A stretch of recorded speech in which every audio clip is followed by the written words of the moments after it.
Yo guys, how's it going? And welcome back to part number 7 for my team career mode here on F1 22, and we are here for the Monaco Grand Prix, the race of all races and one of the hardest circuits of them all. So yeah, in the last episode, if you haven't seen it, do go check it out. We had probably one of our worst races so far, which was a definite realization that we've still got a long way to go in this career mode, but nevertheless we're going to put that behind us, and we still finished the race. We still got Team Acclaim. We are now on Team Acclaim 7, so we're edging closer to that secondary sponsor that we can put on the car. But coming into this one, like I said, Monaco, not a great track for me, but definitely better than Spain. Once I get into a rhythm around here, it's not too bad at all. But here we are for Friday practice, once again going out onto the track for the first time on the hard compound tyres. So if you haven't seen the last episode, spoilers, we had an absolute dismal race, as I said, but the main focus at the moment is definitely aerodynamics. We are really struggling through high-speed corners, just don't have any confidence through them because we are because the car just wants to lose the rear end. The car's so unstable through the high-speed corners, so we just have to lift off or go through a high gear, and we are just absolutely slow as anything when we do that. So yep, coming into this Friday practice session, it was just sort of about, again, just gaining the confidence and getting as many resource points as we can, because obviously that's what practice is all about anyway. But we did all right in the Team Acclaim, in the track acclimatization. I almost forgot what it was called there. As you can see, this is the fuel management, I believe. No, tyre management, I think. So yeah, once again, not having the best result here, but we're just trying to get into the rhythm, like I said, and just build the confidence throughout the weekend, because that is what Monaco is all about. And then we go and put it into the wall. So very good. And we do end up last of the people that actually finished the race. So I don't know why 2 people didn't go out and set any lap times, because in Monaco you probably want to do as many laps as you can. So yeah, we're starting to get a little bit of wear now on the first components column. We are starting to get a little bit of wear, but obviously we only use these components for practice anyway. So we've still got a lot of fresh ones to go, and like I said, if we keep qualifying at the back, we can just throw fresh ones in. But now it's time for quali.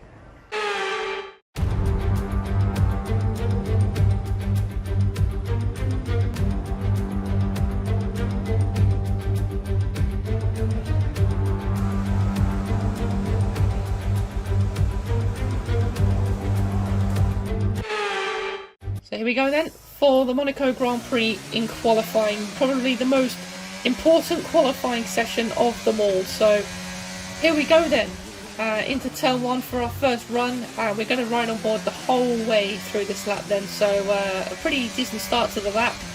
Now through turn 4, I think it is, up the hill, through the Casino Square, again running wide, and losing the back end once again. So even that's not a very high speed section, and it is very frustrating at this point. It's just like I said, it was like Imola. Just any time I feel like I really push this car to the limit, I just can't, and I have to back down again and just tiptoe my way around, because we are just in a situation where we just can't push the car. When we are on the brakes, if we are trying to push and go flat out, we're just trying to find the balance really. And so just building this car up for a next lap, just put a banker in, and I love seeing when the delta is green in the top right. It really does make me feel like I'm flying. So yeah, that's a little tactic I like to use. So we're going to go for the actual run now then. So here we go, DRS up to the line, and we will start our proper lap now then. So coming to turn 1 once again, do a nice little cut there. No, I think that's an optimal line through turn 1. I don't think we are taking anything cheating our way through that corner, but nevertheless, here we go, taking a little bit easier now through the Casino Square down towards the lowest hairpin, and once again, just like I said, just trying to push the car, and then as soon as we, try and brake late, we just lock up, and yeah, we've got a long way to go with this car still, as we know, but yeah, no new upgrades I don't believe for this weekend either, but we've still got 3 in development at the moment. But yeah, once again coming a little bit hectic out of the Portier into the tunnel, into the Nobel chicane now. Yeah, just finding the confidence still, and obviously I know this lap is not going to be good enough to get us ahead of anybody at the moment, and once again just going a little bit wide through the back, through the swimming pool chicane, up to the barrier as close as we can, and Charles Leclerc, or one of the Ferraris, is right behind me as well, which was kind of putting me under a little bit of pressure around the final corner.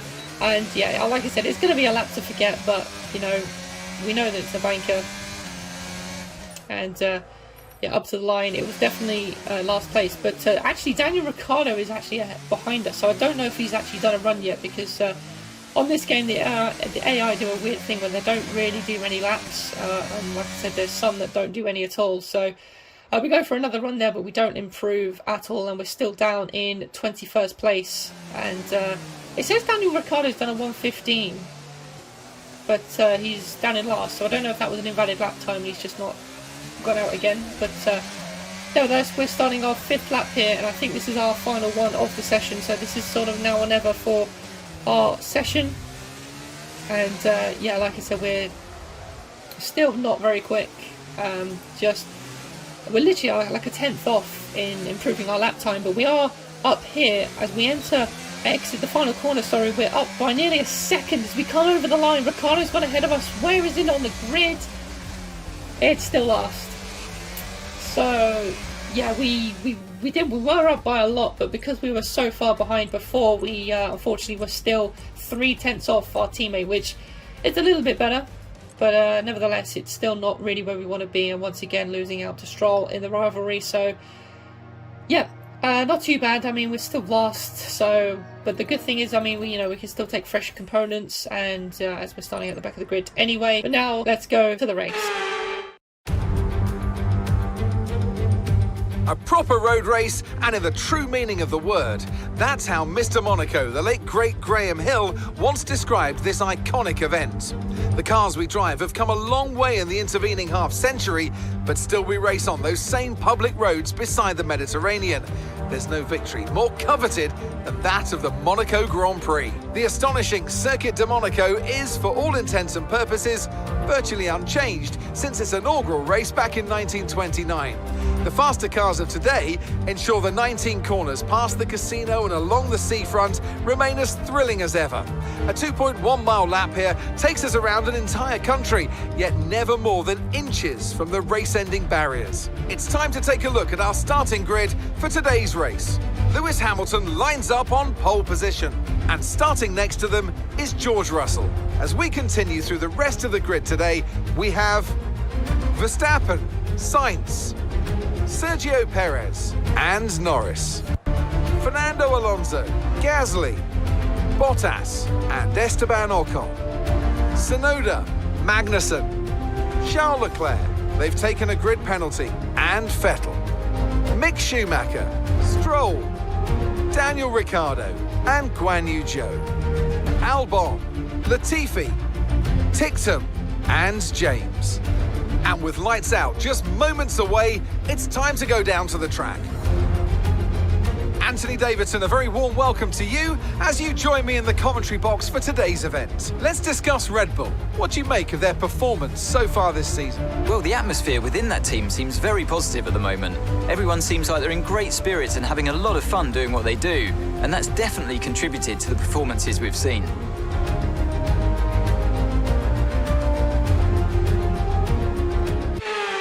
So here we go then. Ready for the start of the Monaco Grand Prix. At the back of the grid, we've got it all to do.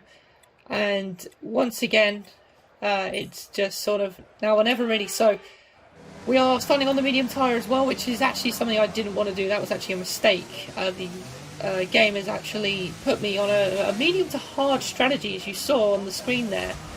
I have no idea why it's done that, but obviously I'm not going onto the hards, I will be going onto the soft, so don't worry guys, I'm not that silly. But now we're building to the 5 red lights for the Monaco Grand Prix, and it's lights out and away we go. And it's a pretty shaky start on the medium tyre. Dan is also on the medium tyre as well, so I suppose it's not too bad as we fly into turn 1 up the inside, as we had to cut the corner there a little bit. And now we're going 3 wide with the Williams of Latifi and Albon, as Albon stretches ahead there. And now we are side by side with Latifi through Casino Square. He gives us a little barge there on tyre face to tyre face, but we get through unscathed as the Alfa Romeo managed to get past, as well as some debris flying around, as well as we get up the inside of Albon. And now we're going up the inside of Ricciardo and Stroll. Ricciardo's had an awful qualifying session there. Now we're going up the inside of Stroll, who nearly comes to a stationary stop there as we go down the inside. So we're up into P16. What a start this has been for the Monaco Grand Prix. So this is, well, we're going to channel our Fernando Alonso now from this season. Obviously, the Alonso train, and we can actually do that in Monaco because it is a track that you can just hold everyone up, because obviously it is very hard to overtake. So here on lap 3, not going to lie to you, we are sort of very slow.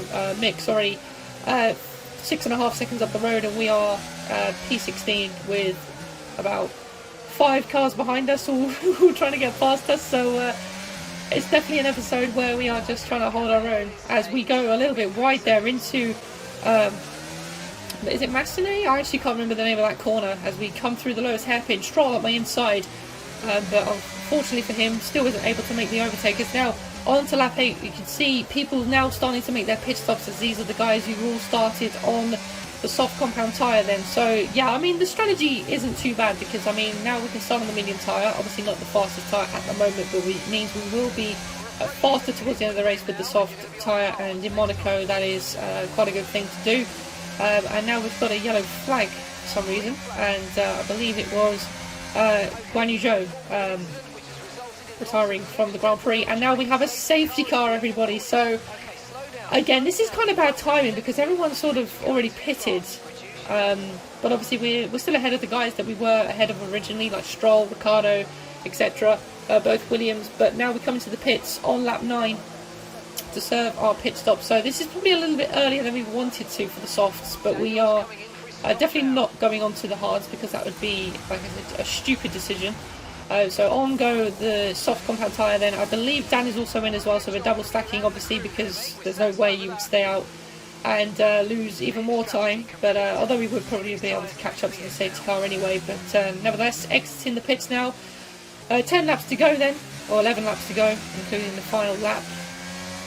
And the safety car was about to come in, and we have just caught the back of Albon. So I don't know how he's benefited. I think he also started on the softs actually. He's obviously got ahead of us. So yeah, just checking the race director here. So I think I was a bit like, how did Albon get ahead of us? But yeah, we are now on the soft compound tyre then, and all the guys are, well, Albon and Vettel, I think most of the guys ahead of us are on the medium as well. So hopefully, fingers crossed, now we can have some pace to catch the guys ahead of us. So now it's green flag racing, lap 12 as we come on to for green flag racing, and we are away then. So hopefully we, like I said, have some decent pace on the soft compound tyres. Now we start the next lap, and we are sort of still there or thereabouts with Albon. So hopefully this is something that we can hold on to here. Even if we, you know, finish in P17, that's a great result for us. I mean, especially around Monaco. Now we've got another yellow flag, and that's Aston Martin going slowly. So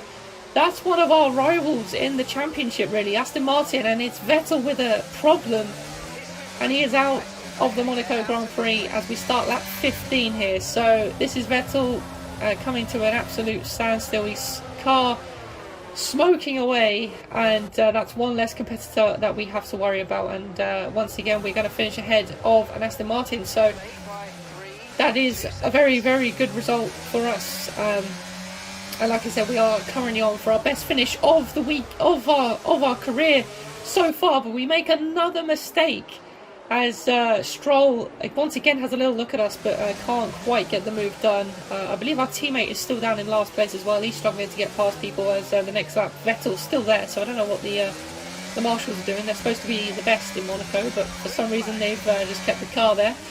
As lap 18, we are So close, guys, to our best finish, and now we start the final lap of the Grand Prix. But the engineer just said the tank is empty, and I just noticed in the bottom right the fuel is flashing. And when the fuel flashes, we know that we are out of fuel. Ladies and gentlemen, we have run out of fuel. That's what the yellow flag's for. Now we are in trouble. We have got no fuel left towards the end of the race, and I cannot believe it. The last lap of the race, and I was going to try my best to keep them behind, but there was no way. I am absolutely slow as anything. I actually can't put it into words. We were on for our best result, the final lap of the race, and we have blown it.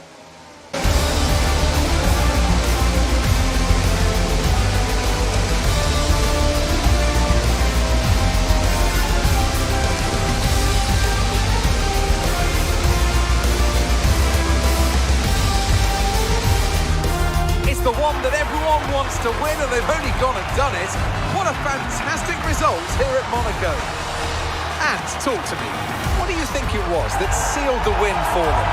I think that smart tyre management on track and very smooth driving definitely assisted in their victory today. That combination meant they got the absolute maximum out of their tyres at all times. So after a magnificent race, we can now see the drivers making their way to the podium. Once again, it's the Silver Arrows who take the top spot. A well-earned victory for Mercedes.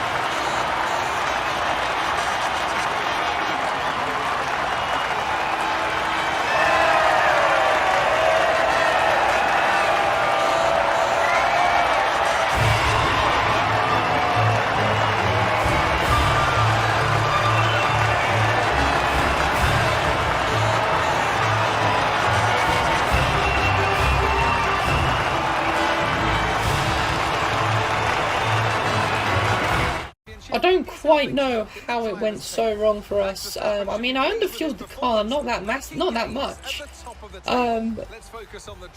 But for some reason, we've been unable to finish the race with the right amount of fuel. I can't believe it. I mean, I wasn't exactly, you know, pushing the car to the absolute limit. And, you know, for the majority, I was, you know, short shifting as you do in Monaco. You know, you want to reduce the wheel spin as much as possible, but I just can't quite believe how we've run out of fuel. And it had to happen on the last lap, didn't it? I'm so frustrated. And actually at the time, I actually looked back at the footage, and at the time I actually thought I had a mechanical problem, but I didn't realise during the race I had actually run out of fuel. I couldn't believe it. So unfortunately we haven't been able to get our best result of the season, but now we've got an aerodynamic event. Hate to drop this on you, but we could do with your expertise on this one. Okay, so we now need to decide if we want to do a department lead or a driver. So if we do the department lead, we get second driver a -5 focus, which I don't understand why we would do. Or we get a gain of focus if we do the driver, so we'll do that.